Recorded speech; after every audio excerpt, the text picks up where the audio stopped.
बोलिए गोविंद भगवान की जय, सच्चिदानंद भगवान की जय, सद्गुरुदेव भगवान की जय। आइए आज तीनों गुणों की वृत्तियों का निरूपण करते हैं, क्योंकि हर व्यक्ति तीनों गुणों के अंतर्गत ही बर्ताव करता है। और हम कैसे पहचानें कि हम कौन से गुण में बरत रहे हैं? अगर ये पहचान हो जाए गुणों की, तो हम अपने को संभाल सकते हैं। कभी हम तमोगुण में इतने प्रवृत्त हो जाते हैं, इतनी वृत्ति हमारी दूषित हो जाती है कि हम अपने को संभाल नहीं पाते, क्योंकि उन वृत्तियों को जान ही नहीं पाते। तो आइए आज हम गुणों का ही निरूपण करते हैं। गुणों की वृत्तियों का निरूपण भले ही कोई प्रकृति पुरुष का विवेक कर ले, लेकिन जब तक प्रयत्न पूर्वक तीनों गुणों की वृत्तियों पर विजय प्राप्त नहीं करेगा, तब तक वह सुख और दुख के द्वंद्व में विजय प्राप्त कर ही नहीं सकता।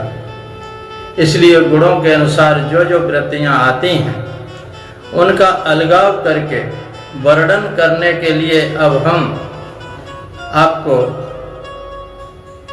प्रारंभ करते हैं। क्योंकि यदि वृत्तियों पर विजय प्राप्त कर ली जाए तो चाहे कोई भी संकट हो, आपत्ति हो, उस पर विजय प्राप्त कर सकते हैं और उसको सह सकते हैं। भगवान कृष्ण कहते हैं, गुणानां सम्मिश्राणां पुमानेन यथा भवेत् तन्मे पुरुष वरेदमुपधारय संसता। भगवान ने कहा, बताते हैं कि वैसे तो ये सब के सब गुण साथ ही रहते हैं। सत्व में स्वच्छता रहती है और रज में थोड़ी रंगीनी रहती है और तम में अंधेरा रहता है। तो तुम्हारे हृदय में जो पर्दा है वह कैसा है? स्वच्छ है, माने उस पर सब चीज साफ साफ दिखाई पड़ती है या नहीं? कि रंगीन है, उस पर कुछ दिखाई देता है, कुछ नहीं दिखाई देता? कि बिल्कुल अंधेरा छाया हुआ है, जिससे गुणों की पहचान होती ही नहीं। गुणों की और हृदय यदि स्वच्छ हो तो इसमें सामरा श्री कृष्ण भगवान का रूप जरा सा भी आएगा तो दिख जाएगा, और लाल हो तो कुछ दिखे कुछ नहीं दिखे रंगीन होने में, और काला हो तो बिल्कुल नहीं दिखे। इसलिए अपने हृदय को स्वच्छ निर्मल बनाकर, निर्मल मन सुजन सो मोह पावा, इसमें भगवान का ध्यान करो तो देखो सफेद दिल में सामरे सलोने ब्रजराज कुमार कैसा चिंतन होता है, शुद्ध ब्रह्म का कैसा ध्यान होता है। ये सत्व रज तम गुण मनुष्य के शरीर में मिलकर भी रहते हैं और अलग अलग भी रहते हैं। तो जिस गुण से मनुष्य की जैसी वृत्ति बनती है, तन्में पुरुष वरेद मुपधारय संसता। यह पुरुष वर्य उद्धव, अब मैं तुम्हें वह वर्णन करके सुनाता हूँ। तो कहते हैं, समोदमस्थित इच्छा तप सत्यम दया स्मृति तुष्टि त्यागो स्प्रया अस्प्रया श्रद्धा ह्रीर दया दिशो निवृत्ति। सद्गुण की वृत्तियां हैं सम, दम, तितिक्षा, विवेक, तप, सत्य, दया, स्मृति, संतोष, त्याग, ऐश्वर्या, श्रद्धा। श्रद्धा हिरी माने लज्जा, आप पाप करने की स्वाभाविक संकोच, श्रद्धा दान, विनय और सरलता आदि। देखो योगी लोग मन को कैद कर लेते हैं, मारते हैं। महात्मा लोग मन को कैद करते नहीं है, मारते नहीं है, बल्कि उसको अपना सेवक बनाकर रखते हैं। जब जो कहे तब वह काम करता है। तो एक सम है वो मन को निग्रह करने का, माने मन को काबू करना। दम माने बाहरी इंद्रियों का निग्रह, इंद्रियां विषय की तरफ न दौड़ें। तितिक्षा माने अगर कोई कष्ट आ जाए तो बिना चिंता विलाप के उसको सह लेना। इच्छा माने विवेक शक्ति का जागृत करना। और चौथा है तप, माने अपने धर्म का कष्ट सहकर भी पालन करना। सत्य माने अर्थात सत्य भाषण करना।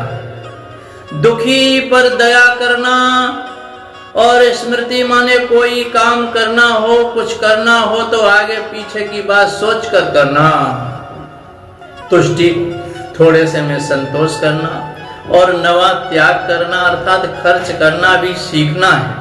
माने मनुष्य को इकट्ठा करने की बुद्धि तो बहुत होती है, लेकिन उसको छोड़ना कैसे यह नहीं आता। देखो छोटे बच्चे को खाना भी सिखाते हैं, खाओ बेटा, और उसको सोच जाना भी सिखाते हैं कि नहीं सोच यहाँ नहीं करना, उधर जाओ शौचालय में, सिखाते हैं कैसे जाओ। तो ऐसे बच्चे को खाना और सोच जाना भी सिखाते हैं। और वैसे ही धन कमाना, धन खर्च करना, दोनों बातें जीवन में आनी चाहिए, दोनों बातें आनी चाहिए। कमाने का तो हमें खूब सलीका है, खूब कमाते हैं, लेकिन सीख लिया है खर्च करने का नहीं सीखा। जैसे पेट में खाए हुए का अपच होता है, वैसे ही घर में इकट्ठे हुए का भी अपच हो जाता है। इससे रोग होता है, उससे कीड़े पड़ जाते हैं, दूसरे लोग उससे बहुत फायदा उठाते हैं। अतः जीवन में त्याग भी होना चाहिए। 10 अस्पृहा माने विषयों में वैराग्य। 11 श्रद्धा माने गुरु शास्त्र ईश्वर पर आस्तिक भावना रखना, अर्थात विश्वास रखना। अर्थात ये जो कहते हैं कि ठीक है, हमारे गुरुजी ने जो कहा वो ठीक है, हमारी भलाई का है। 12 ह्रीर माने कुकर्म करने में लज्जा करना। दया शब्द को बार बार इसका अर्थ है रक्षा करना। दया धातु दान, गति और रक्षा 3 अर्थ में होती है। तो दान करना, भली जगह में जाना, कोई संकट पड़े तो उसको बचाना, ये भी दया का ही अर्थ है। आदि शब्द से सरलता, विनय लेना, ये भी सद्गुण की वृत्ति है। तो उसको यदि आप पहचान लें, अभी इतने बताए हैं, अगर आपको पहचान हो जाए तो आप जान लेंगे कि हम सद्गुण में वर्त रहे। सबसे बढ़िया वृत्ति है शून्य वृत्ति, माने अपने में खुश होना, बिना बाहर की चीजों का और बाहर के आदमियों का सहारा लिए। जब भीतर से ही खुशी का फव्वारा छूटने लगे तो समझना कि अब हमारे सतगुण की वृद्धि हो रही है। सतगुण के सभी साधन भगवान के नजदीक पहुंचाते हैं और भगवान की कृपा प्राप्त होने लगती है। भगवान की कृपा प्राप्त होने लगती है। तो सतोगुण में रहना, सतगुण हमें अंदर से साफ करता है। रजोगुण कामीहा मदस्तिष्णा स्तम आशीर्विदा सुखम मदोत्साहो यसा प्रीति हास्यम वीर्यम बलोद्यमा। रजोगुण की वृत्तियां हैं। रजोगुण कैसे पहचाने? हम रजोगुण में व्रत रहे हैं, इच्छा उत्पन्न होती है, बहुत सारी इच्छाएं, प्रतन करते हैं, फिर घमंड आता है, इच्छाएं पूरी, तृष्णाएं, ठगड़, देवताओं से धन आदि की याचना, भेद बुद्धि, विषय भोग, लड़ाई झगड़े, उत्साह दिखाना, उत्साह अपने यश में, प्रेम, हास्य, पराक्रम, भटपूर्वक उद्यम करना, ये रजोगुण की वृत्तियां हैं।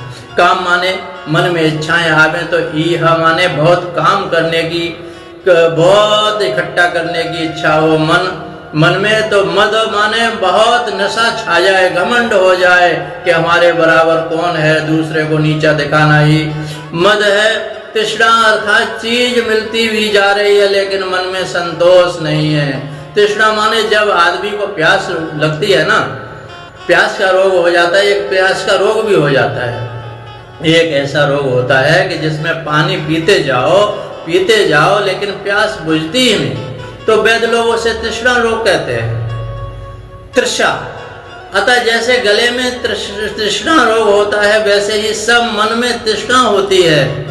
पानी पीते भी जा रहे हैं पर प्यास नहीं बुझती, पैसा आता भी जा रहा है, वस्तु मिलती भी जा रही है, लेकिन मन की प्यास नहीं बुझती। इसी का नाम तृष्णा है।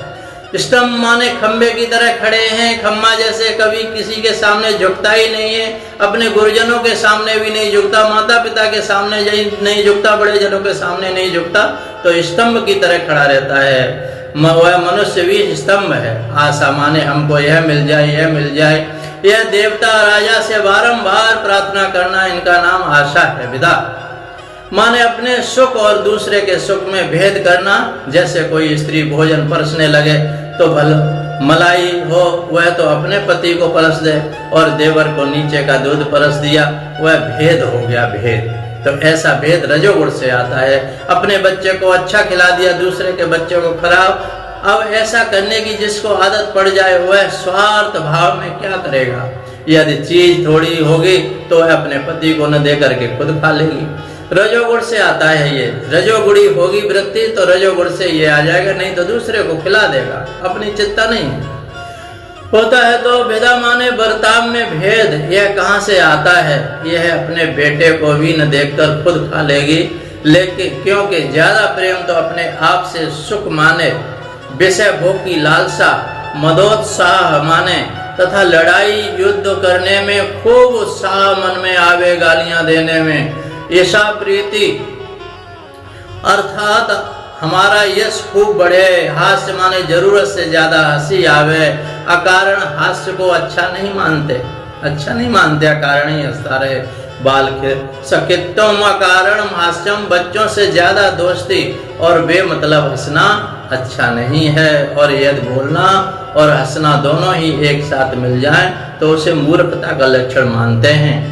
खादन्न गच्छामि हसन्न जल पे, खाते हुए चलना नहीं चाहिए और हंसते हुए ज्यादा हंसना नहीं चाहिए। गतम न सोचामी, जो चला गया उसकी सोच नहीं करना चाहिए। कृतम न मन्ने, जो खाते हुए चलता नहीं है, हंसते हुए बोलता नहीं है, बीती हुई बात पर सोच नहीं करता और किए कार्य का अभिमान नहीं करता, वह बुद्धिमान है, वह बुद्धिमान है। इसका यह अर्थ है कि जो इतने काम करे वह मूर्ख है। अब तो महाराज खाते हुए चलना तो सभ्य पुरुषों का लक्षण हो गया है।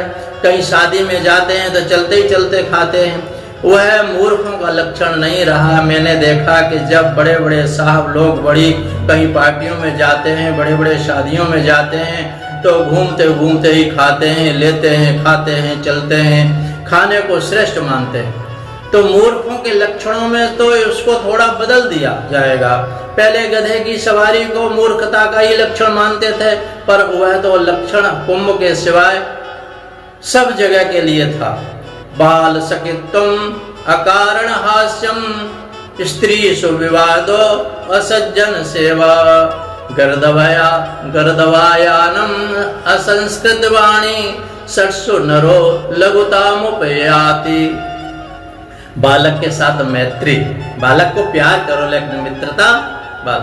अकारण हंसना, स्त्री से लड़ाई करना, दुष्ट की संगति करना, गधे की सवारी करना और अभद्र वाणी बोलना, ये 6 बातें करने वाले मनुष्य का गौरव नष्ट हो जाता है। वीर्यम बलोद्यम, अपना बलवीर को प्रकट करना, अपने प्रभाव को दिखाना कि हमने यह किया है, यह किया, अर्थात अपने मुंह से प्रकट करना, यह रजोगुणी वृत्ति है। रजोगुणी बलपूर्वक अपना काम बनाना, यह भी रजोगुण की लक्षण है। क्रोध हो, लोभ हो, अनृतम, हिंसा, याचा, दमा, क्लमा, कली, शोको, मोहो, विषादार्ति, निंद्रा, आशा, वीर, उद्यमा, ये तमोगुण की वृत्तियां हैं। बताते हैं तमोगुण की वृत्तियां: क्रोध, लोभ और मिथ्या भाषण, हिंसा, याचना, पाखंड, श्रम, कलह, शोक, मोह, विषाद, दीनता, निंद्रा, आशा, भय और अकर्मण्यता। अकर्मण्यता हमारे भी जीवन में आती है तो ये तमोगुण की वृत्ति है। अब तमोगुण की वृत्ति सरलता से सुनाते हैं। तमोगुण की वृत्ति बताते हैं कि क्रोध आना तमोगुण का लक्षण है। जब कोई बात सूझती नहीं है तब आदमी भभक उठता है। लोभ माने दूसरे के हक की चीजें भी हमारे पास आ जाएं, अपने हक की अपने पास आए, यह लोभ नहीं है। अपने हक की चीज अपने पास आए ये लोभ नहीं कहा जाता, लेकिन दूसरे का हक मारना है ये लोभ। अनृतम माने झूठ बोलना, अशास्त्रीय प्रमाण, झूठ बोलना, शास्त्र के विरुद्ध प्रमाण को स्वीकार करना, यह अनृत है, झूठ है। हिंसा माने दूसरे से द्रोह करना, द्वेष में दूसरे से जलन होती है और वह टिकाऊ होता है और द्रोह तत्काल आता है और मिट जाता है। देखो द्वेष में 3 बातें होती हैं: अपने हृदय में जलन होना और दूसरे के नुकसान का संकल्प करना और तीसरे टिकाऊ रहना। हृदय में भरी रहती है द्वेष। बहुत सालों से सास बहू में जो झगड़ा हो गया, जोर दौड़ जिठानी में, लेकिन सालों से वो खत्म ही नहीं हुआ। द्रोह में तो क्रोध है, वह टिकाऊ नहीं होता, आता है चला जाता है, लेकिन इस द्रोह में हम अपने मन से वाणी किसी को मारना चाहते हैं, माने इसमें भी हिंसा तो है ही, यांचा माने किसी से कुछ मांगना, यह तमोगुण की वृत्ति है।